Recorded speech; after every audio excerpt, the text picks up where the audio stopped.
Welcome to High Floor Fantasy. I'm Chad, and these are the top 10 wide receivers heading into Week 8.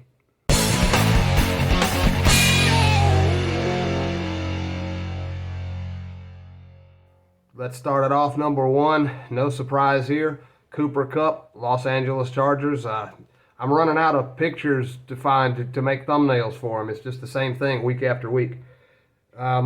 He is on pace to be the number 1 for the year if he keeps this pace up. He'll be number 1 at the end of the season.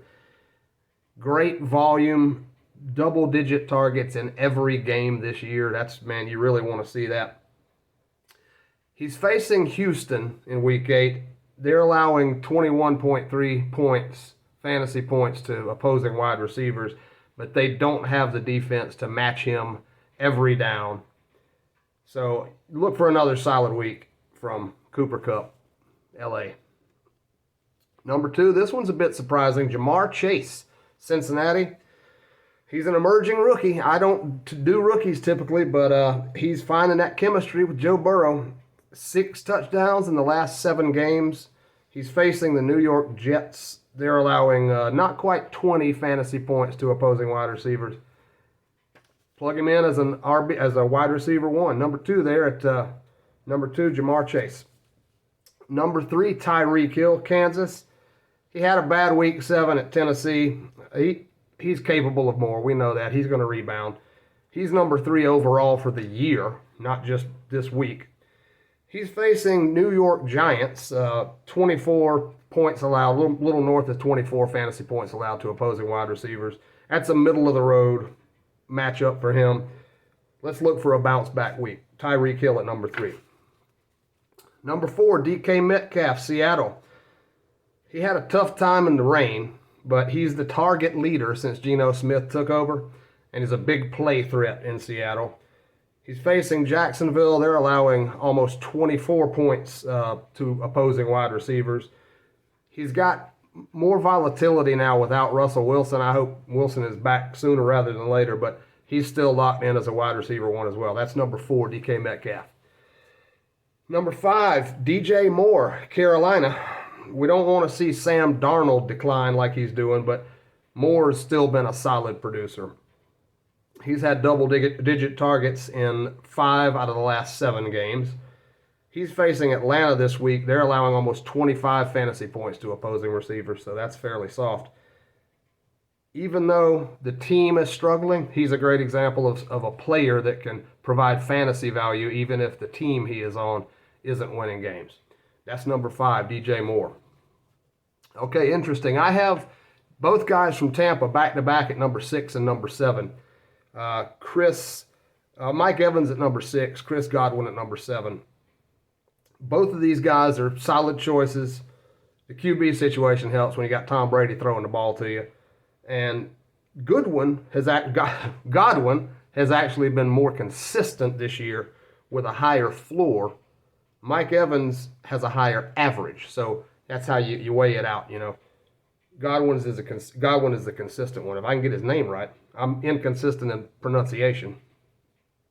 They're both facing New Orleans, a little less than 25 fantasy points allowed to opposing wide receivers. I'd say flip a coin for your wide receiver too. Godwin's more consistent.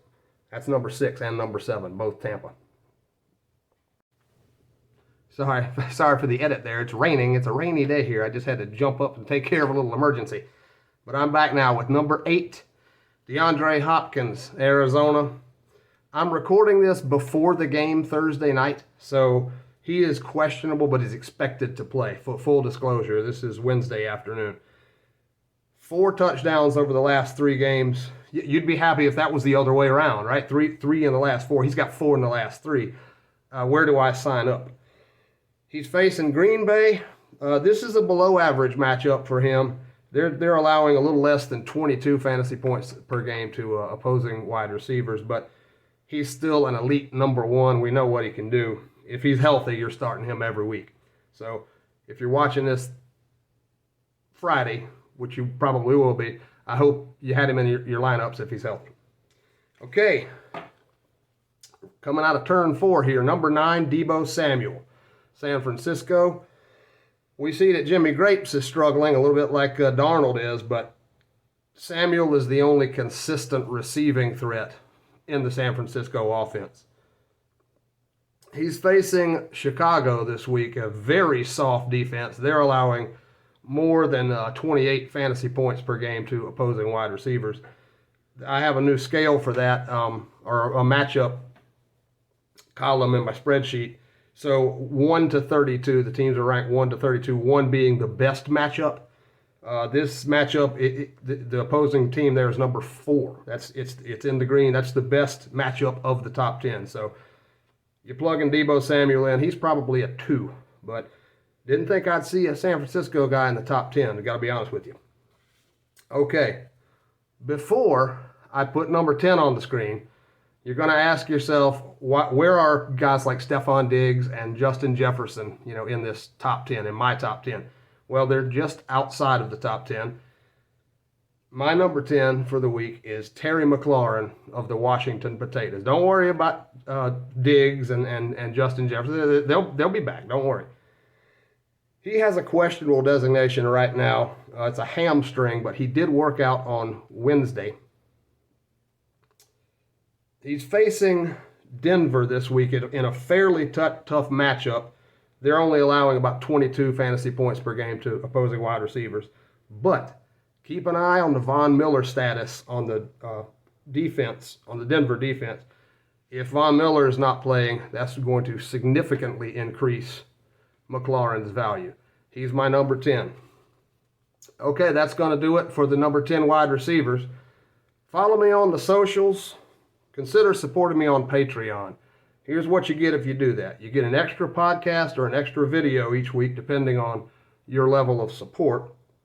And then I upload files that you can download or take a look at. It's a spreadsheet type situation in a zip file where you can sort things like the floor rating and the consistency and the matchup. It's very affordable. I appreciate you having a look. I appreciate you. Thank you.